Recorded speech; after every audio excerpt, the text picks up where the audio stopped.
ልጁ ያለው ሕይወት አለው ይላል። በአንድ በኢየሱስ ክርስቶስ ካላመንክ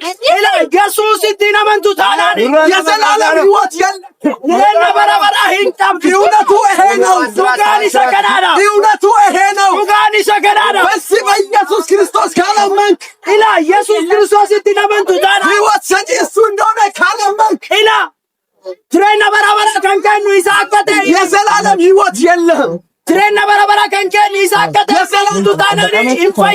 የዘላለም ሕይወት ልታገኝ ትፈልጋለህ?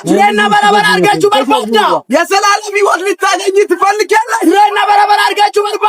ነይ ወደ ኢየሱስ፣ ና ወደ ኢየሱስ